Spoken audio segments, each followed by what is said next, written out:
اسلام صرف عبادت کا نام نہیں بلکہ ایک دوسرے کے کام آنے کا نام ہے۔ ایک مسلمان کا دوسرے مسلمان پر حق ہے کہ وہ اس کی مشکل میں مدد کرے، اور اگر اس سے کوئی غلطی ہو جائے تو لوگوں میں اس کا تماشا بنانے کے بجائے اس کی پردہ پوشی کرے۔ پردہ پوشی کا مطلب لوگوں کے گناہوں، کمزوریوں اور پرائیویٹ باتوں کو چھپانا ہے، نہ کہ ان کو ایکسپوز کر کے ذلیل کرے۔ حضرت عبداللہ بن عمر رضی اللہ عنہ سے روایت ہے کہ رسول اللہ صلی اللہ علیہ وآلہ وسلم نے فرمایا، مسلمان مسلمان کا بھائی ہے، اور جو شخص اپنے بھائی کی ضرورت پوری کرنے میں لگا رہتا ہے اللہ اس کی ضرورت پوری فرماتا ہے، اور جو شخص کسی مسلمان کی کوئی مشکل دور کرتا ہے اللہ قیامت کی مشکلات میں سے اس کی ایک مشکل دور فرمائے گا، اور جو شخص کسی مسلمان کی پردہ پوشی کرے گا اللہ قیامت کے دن اس کی پردہ پوشی فرمائے گا۔ اس حدیث کا سبق یہ ہے کہ ہمیں دوسروں کی کمزوریاں ڈھونڈنے کے بجائے انہیں چھپانا چاہیے۔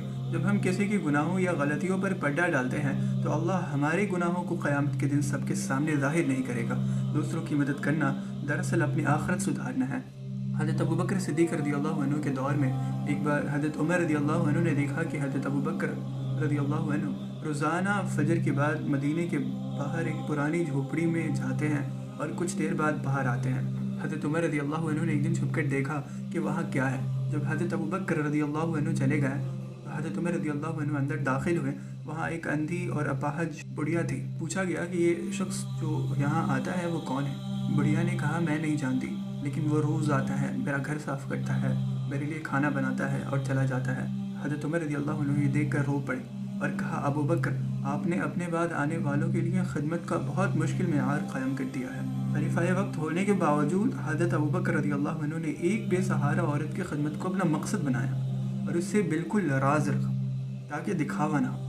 اس موضوع سے یہ سبق ملتا ہے کہ انسانیت کی خدمت خاموشی سے کرنی چاہیے۔ دوسروں کے دکھ بانٹنا اور ان کی عزت کی حفاظت کرنا اللہ کو اتنا پسند ہے کہ اس کے بدلے وہ قیامت کی سختی کو آسان کر دیتا ہے۔ اللہ تعالیٰ سے دعا ہے کہ اللہ تعالیٰ ہماری پردہ پوشی فرمائے اور ہمارے خوف کو امن میں بدل دے۔ آمین یا رب العالمین۔